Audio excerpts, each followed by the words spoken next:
Tonight, scientists believe they have found evidence of a mass grave in Oklahoma and is believed to hold victims of one of the worst acts of racial violence in U.S. history, covered up for nearly a century. Omar Villafranca reports tonight from Tulsa.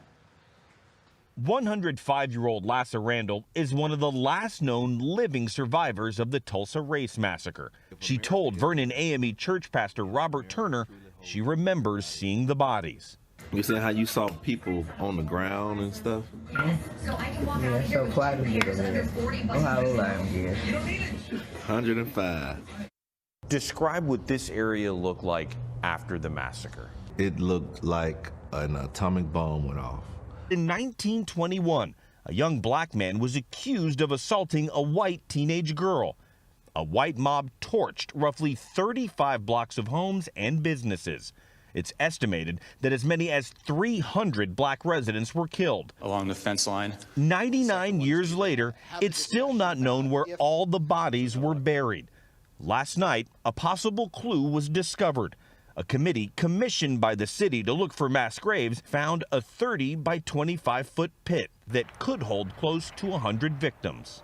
Pastor Turner says it's a small step on the long road to reconciliation. It's been people, descendants of the survivors and even the survivors for decades fighting for this moment. The city plans to continue scanning early next year. Now, if remains are found, black leaders say they want them brought back here to the Vernon AME Church for a memorial. Nora? History everybody needs to know. Omar, thank you. Tonight, Nicole Poole Franklin. You've seen her over the last few days. She's the woman who admitted to running over a 14-year-old girl earlier this month because she says she was Mexican. She is now accused of a second hit and run, this time involving a 12-year-old boy. And investigators say that incident happened just an hour before the first one. It was back on December 9th. Witnesses say the SUV sped up, went off the road onto the sidewalk, and then hit that boy. This happened at 6009 Creston Avenue in Des Moines. Franklin is still in jail tonight, charged with attempted murder in the first incident, and is held on $1 million cash-only bond. Now, the second attempted murder charge comes just a day after Franklin was charged with a hate crime for a separate incident that happened later that same day. It happened at this gas station, the Conoco, near First and Maple. Officers say she assaulted a clerk and yelled racial slurs. Surveillance cameras showed her taking items and either eating or concealing them. So Franklin was slapped with a hate crime charge for the gas station incident, but not for running over the 14-year-old girl because of her race. Eva Anderson joins us here now. And Eva, a lot of people wondering why this was first a hit and run and was not being considered a hate crime. That's right. You know, it's confusing to a lot of people that the bigger charge isn't being considered a hate crime. And I spoke to Polk County Attorney John Sarcone about that this morning on the phone, and he wants to make the distinction that hate crimes can only be applied to smaller charges, and there are 4 of them. An Iowa hate crime enhancement can only be added to charges of arson, assault, criminal mischief, or trespassing. They're misdemeanors, but they can be bumped up to a Class D felony when charged as a hate crime. Now, in the gas station incident, Franklin was charged with assault, and that classifies as a hate crime charge. That bumped it up to a Class D felony. But in the hit and runs, Franklin was charged with attempted murder. That's already a Class A felony and carries a 25-year prison sentence. So even though some have called on Sarcone to charge the attempted murder as a hate crime, that would only actually lessen the punishment. I think what's causing a lot of confusion is the big Story County hate crime conviction that's recent in Ames. The man who burned a pride flag received 16 years in prison, but that alone wasn't just because of the hate crime. That was actually because he was a habitual offender with numerous other felony convictions, but that might be where people are getting a little confused. Yeah, a lot of people had said that he was really only being charged just because of the flag burning, when really it was an accumulation of a lot of other charges. Sure, exactly. That's exactly right. All right, Eva, thanks so much for that reporting. Prosecutors say Clifton Blackwell not only threw acid at his victim, but also racially charged insults that elevated to a hate crime. The complaint charges you with first-degree reckless injury, use of a dangerous weapon, hate crime. On Saturday, Maud Villalaz showed the scars he received on Friday night when surveillance captured a person tossing acid at the victim. Prosecutors say Blackwell told Vilas to go back to his country and called him an illegal, even though he's a U.S. citizen. He and his team of lawyers and community representatives spoke on Wednesday. This doesn't threaten the Latino community. This threatens the community. This threatens our community. Court documents say Vilas moved from Peru to the U.S. in 2001, and he became a U.S. citizen in 2013. He welcomed those charges against Blackwell. I'm very pleased for what's happened now. I feel released. Just want to move on. Prosecutors said the attack left the victim with second-degree burns. His lawyers say more legal action could be an avenue to pursue. And to determine whether or not there are white supremacists, white nationalists that are out there actively promoting this kind of terrorist activity. The judge set a $20,000 cash bail, something the victim said today is unacceptable. We also spoke with the suspect's brother earlier this week, who said that his brother is a veteran and may be suffering from PTSD. Reporting live outside the courthouse in Milwaukee, Suzanne Spencer, Fox 6 News. First tonight, new video of a Manatee County deputy tasing a 70-year-old woman while trying to arrest a man that he believed was inside her home. ABC Action News reporter McKenna King tells us what caused this situation to escalate so quickly. Isabel, that all happened at a Bradenton home Thursday. Deputies knocked on Barbara Pinckney's door with an arrest warrant, and when she didn't let them in, they forced their way into their home and tased her several times. Take a look at this video. There you see deputies pushing 70-year-old Barbara Pinckney back into her home after she refused to let them in to search the home for Tevin Turner. Deputies had an arrest warrant for Turner for carrying a concealed weapon. Deputies believed Turner was inside the home and said Florida statute allowed them to search it. When Pinckney did not let them inside, deputies let her know she could also be arrested, eventually forcing their way inside the home and tasing Barbara Pinckney several times before arresting her for obstruction. Deputies were not able to find Tevin Turner, the man they were looking to arrest, but they say he had plenty of time to get out the back door while all of this was going on.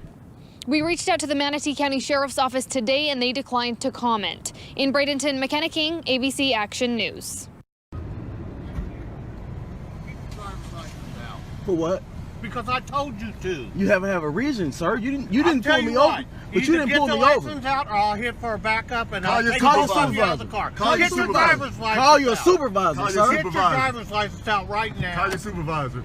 Please call your supervisor, because you're not pulling me over, neither. You get your driver's license out right now. Show me ID. Call your supervisor. What do you need my ID for, sir? Well, because you want to run your mouth to me. No, because you was looking at my license plate. For what? Exactly. For what? You don't have the right to run this. I got my rights to do anything I want to do. I'm a police officer. You can't run that doesn't mean anything. That doesn't mean anything. I'll pull you over and I'll tow your car.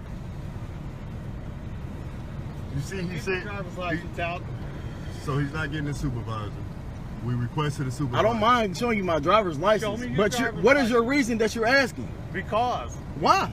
Because you're acting suspicious. About what? We was in there shopping. I said, show me your driver's license. What is the suspicion, sir? Get your driver's license out. You can't Just state show the me your suspicion. driver's license. That's all I want to see. You're not explaining to me. You didn't pull me over. You jumped out your car and asked me, did I want to? Investigation. What are you investigating? You just see me in there shopping. I paid for everything that I bought. Get your driver's license out. Sir, show me your driver's license. If you don't got no warrants or nothing, you're gone. I don't have no problem. What is the reason that you're stopping me? I'm not going to argue with you no more. I'm not arguing. I'm trying to understand something. What's your name, officer? That's all I want. Because we're following. Show me your driver's license and you can go. We asked for a supervisor. You denied us that. I'm not going to get a supervisor. I'm asking for your name. Off-duty employment. You're off duty? Exactly. Off-duty employment. If you're off duty, then why are you stopping people? I'm stopping you because you're suspicious. Why are we suspicious? Well, what'd you come back around for? Because I want to know you jumped out of the car on us because we looked at you. Because I don't know what you guys are doing. Now show me your You don't know what we're doing? You just seen us shopping. Show me your driver's license. You don't look. You see all these bags in the back of the car? We just came out of the store seeing you, so you know what we're doing. Driver's license. You know what was going on because I know he was he couldn't really articulate what he was trying to say. Yeah, as far as I know, based upon what happened, I don't think either of us have any reasonable suspicion to believe that there's a crime taking place. Right. It says there's no reason for a traffic stop at this point. Right. So there's no legal requirement for you to identify yourself to an officer at that point. So if you don't want to give him ID, then you don't have to give him ID at that point. And we tried to be calm and talk to him like that, and he just, I don't have to tell you anything. Leaning in the car, spitting all in the car. He's just, I don't know if he's having a bad day. His wife left him. I don't know. Could be. I don't know. Your guess is as good as mine. But hey, man, I appreciate you, as far as I'm concerned, you guys are good to go. All yes, right, sir. take care, all right? Appreciate it. I don't want to call him the name for long.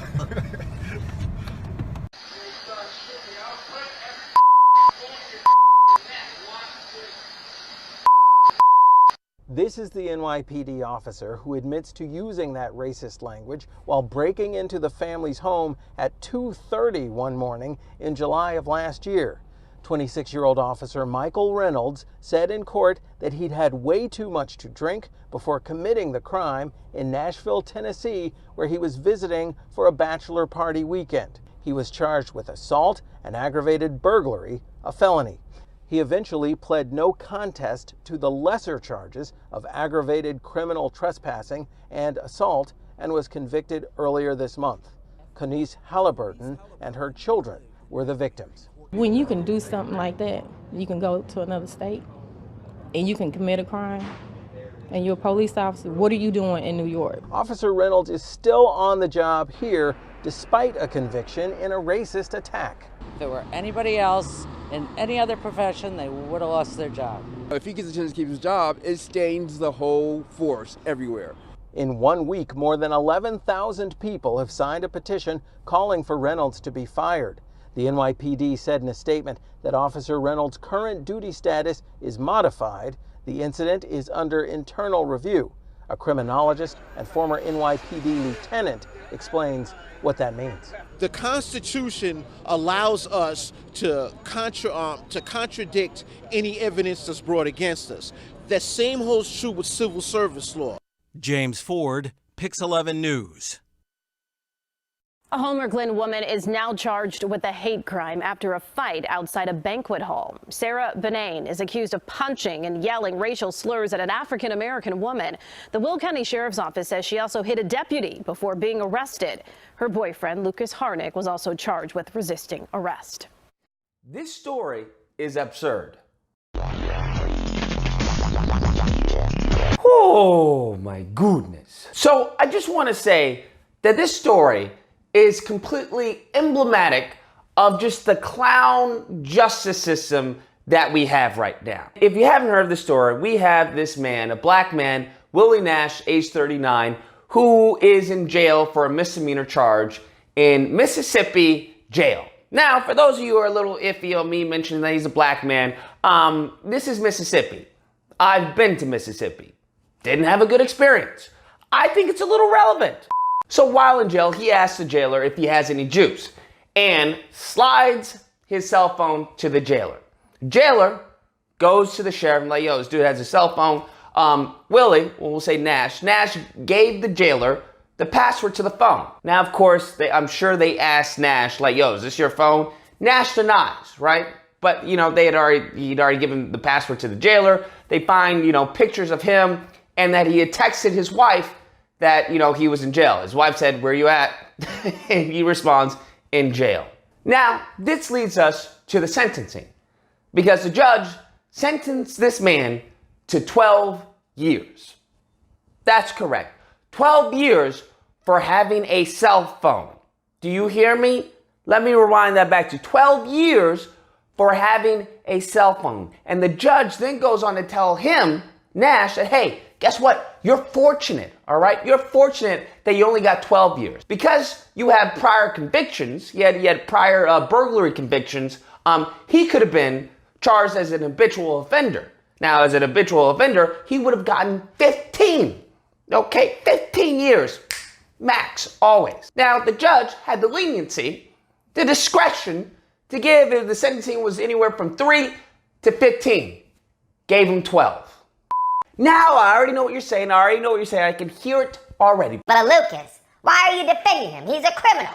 He was, he's a burglar. He's in jail for a misdemeanor crime. I hear. Listen, hold out to the end. Hold out to the end. All right, Pimpin'? Okay. Now, Nash, hearing this sentence, files an appeal. Not for the charge, right? He's like, yo, I'm guilty. Yeah, you're right. I had a cell phone. But he files for an appeal for the sentencing, saying, yo, this is excessive. This goes against my constitutional right, due for excessive punishment. But here's the thing. What he argues is that what any normal, reasonable, rational person would argue is that, hey, there is a difference between bringing a weapon into the jail, bringing contraband into the jail, and bringing a cell phone into the jail, right? All those should not hold the same sentence. Like if I bring a weapon, it should not hold the same sentence as if I bring a cell phone. Here's the thing. Under the law, they're all seen equally. Did you hear me? Under the law, they're all seen equally. Now, hearing this story, just on face value, it doesn't make sense. All right? Because I read the court documents. And just it does not make any sense. Because what they want to say is that, I guess they want to put the blame on him. But if he was trying to be deceitful, right, with holding a cell phone, especially any modern day cell phone as big as they are, if proper procedure had been done, they would have found that cell phone. In addition to that, let's say, well, he hid it. Well, if he's hiding the cell phone, you wouldn't then ask the jailer for some juice and slide your cell phone under the jail to give to him. It doesn't add up, okay? Regardless, you would think that the judge would be like, you know what? Yeah, that doesn't make sense. I don't even need to sentence you to any years in jail. They can completely avoided that altogether. And you want to know who also had this notion? You want to know who's also light bulb just bing? One of the judges on the Mississippi Supreme Court, Judge King, actually. Judge King writes that, hey, that this demonstrates a failure of our justice system. He goes on to talk about the booking procedure, that it seems to him that the booking procedure wasn't followed. Because if it was, they surely would have found the phone, right? And let's say if it was and they still didn't find the phone, the same logic I came up with. Well, it doesn't seem that this man was trying to deceive anyone because of the manner in which he willfully handed over the cell phone to the jailer. In addition to that, he goes on to say, hey, the fact that the jailer wasn't even in the court to testify. So they didn't get any testimony from the person who alleged that everyone was patted down and searched. Does that make sense to you? Does that sound right to you? Huh? I'm just asking, does that sound right to you, hearing that? Lastly, you ready for the cherry on this cake? You ready for the cherry on this stupid sundae? Is that he mentions that, yo, you want to bring up his burglary convictions and all that? That happened, last time he was arrested was in 2001.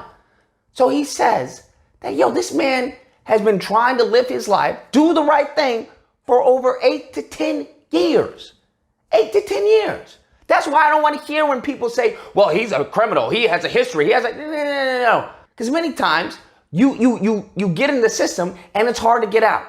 Once you're a felon looking for work, heck, they wouldn't even, a disabled person couldn't even find work. All right. So people need to understand this. And this is where I tend to diverge from the talking points. Because people want to say, hey, you do the crime, you have to do the time. You know what, Lucas? You play stupid games, you win stupid prizes. Yeah, I get that to a certain extent, but there's a certain gray area in this where people who are officers or who are ex-officers or who hold people in uniform to a high prestigious position, put them on a throne of some kind. Not all of them. But many of them, they don't understand this gray. They don't think like a regular human being, right? I'm not an ex-officer, okay? I'm not a judge, I'm not an attorney, I'm just a regular dude. And I understand as a regular dude, people make mistakes. And if you constantly keep bashing people over the head with their mistakes, it's hard for them to turn a new leaf. It's hard for them to move in the direction and try to be, a contributing member of society. The judge acknowledges this. He acknowledges, like, yo, I get that he did a wrong. I get it. But if you look at the entire picture, it's not adding up. And this is the point of you being a judge, is that you're supposed to, enact that discretion, okay? Where it's like, you know what? I'm going to show leniency. Some type of discernment or something. Especially when we look at other cases, Amber Gardner, and other cases where judges have been so lenient, it's been sickening. They've been so lenient that they've actually been recalled, okay? So I'm just saying there needs to be a balance. I think this story is absolutely sickening and really frightening, because just as you can see how, let's say Hillary Clinton, we didn't find anything. Comey, we're going to let him go. Jussie Smollett, it's all right. And countless others. How the system looks at certain people one way, and looks at other people, such as you and me, another way. I think that's sickening. And then we won't even sprinkle, some prejudices that people in positions of power may hold. So something's got to give, man. Something's got to give. How could it be otherwise? Remember, this is a zoology class, so evolution is taught. The parents of 4 black high school students are filing a federal lawsuit against the Longwood School District in Suffolk County after a science teacher created a slideshow that included a picture of a gorilla with an image of the 4 teens with a monkey see, monkey do caption. I didn't know that they were going to put it in that perspective and show us compare us to monkeys. The teacher took the pictures at the Bronx Zoo during an advanced zoology course field trip. Just before December break, he presented it in a PowerPoint to his classes. The 4 students say they were humiliated when they saw themselves. I said they had us like slaves. I posted it on my Snapchat on social media, and he asked me to take it down. He says he was threatened and pressured by administrators to delete the video or face suspension. This is institutionalized racial superiority. Us African Americans been through this already, and it's coming back again about us being compared to monkeys. I don't think we should be compared to any animal. Longwood administrators say the zoo field trip and slideshow have been going on for the past decade, and that students of all races have been asked to pose for the monkey see photos, something the district is now calling culturally insensitive. The teacher was defended as a good man who made an honest mistake with no malice intended. We are going to be asking for at least $12 million. My temperature went, my hair on the back of my neck stood up. I was like, are you kidding me? This is an educator? The parents said they were shown slideshows this week of years past and noticed another troubling photo. The line caption was a picture of a lion, then it was 3 black young ladies, and then it said, not all animals are cute. School officials and the teacher hope to meet with the parents and students. The 4 teens have been encouraged not to return to science class since the incident. From Miller Place, Long Island, Jennifer McLogan, CBS 2 News. Wrongful conviction overturned. After nearly 3 decades behind bars, a Philadelphia man is free tonight. Eyewitness News reporter Kimberly Davis joins us from the district attorney's office with his story. Kimberly? Yuki and Jess, Bilal tells me he knew this day was coming, but it hasn't quite hit him yet that he has finally regained his freedom that was wrongfully taken 28 years ago. Someone once told me, he said, don't dig in, dig out. So my whole focus was to get out of jail. Theopolis Wilson, who goes by Bilal, is finally a free man after being convicted of murders he did not commit. Life in prison without the possibility of parole was Bilal's fate up until Tuesday morning, when a Philadelphia Court of Common Pleas judge vacated the conviction. It's bittersweet. Sometimes you have survivor's guilt because the people you're leaving behind that's also actually innocent and have been done wrong. Bilal was 19 years old when he was wrongfully convicted of 3 murders. According to the Philadelphia District Attorney's Office, he spent 28 years in prison due to prosecutorial misconduct, a critical witness who supplied false testimony, and ineffective assistance of counsel. Bilal says he made the most out of his time behind bars. I turned jail into Yale, prison into Princeton, and a big house into Harvard. So what I did was I turned it into an institution of learning for myself. He never gave up, and neither did Greenberg Drawrig and Phillips Black law firms. This fall, they filed a petition to exonerate Bilal, which the DA's office supported. Now Bilal has a message for others who are fighting wrongful convictions. Keep your head up, get down that law library, and most of all, pray.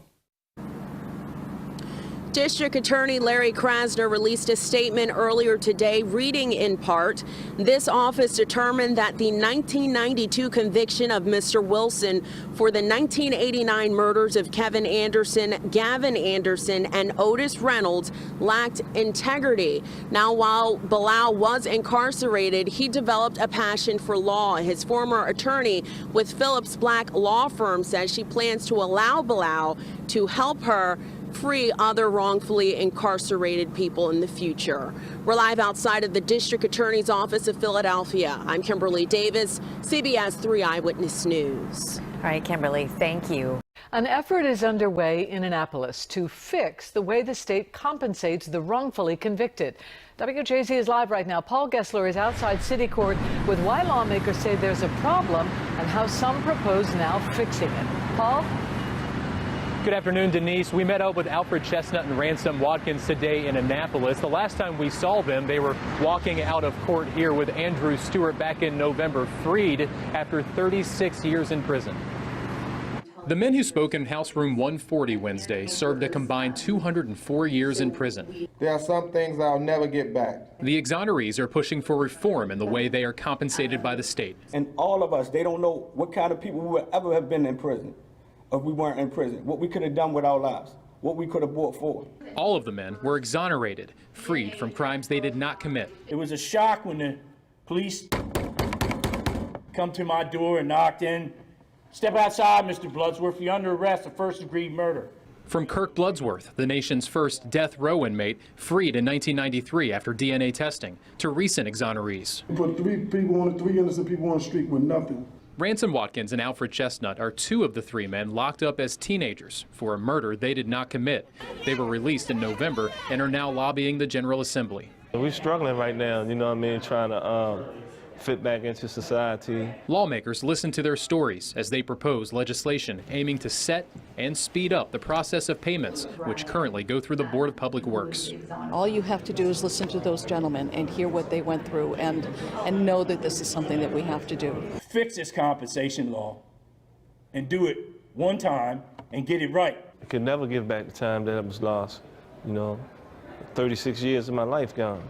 So everything that I do now is new to me. Back live now here downtown. Lawmakers are now proposing a hard number, but rather a formula that would pay out a wrongfully convicted person the average median income the 4 years prior to their release, multiplied by the length of their incarcerations.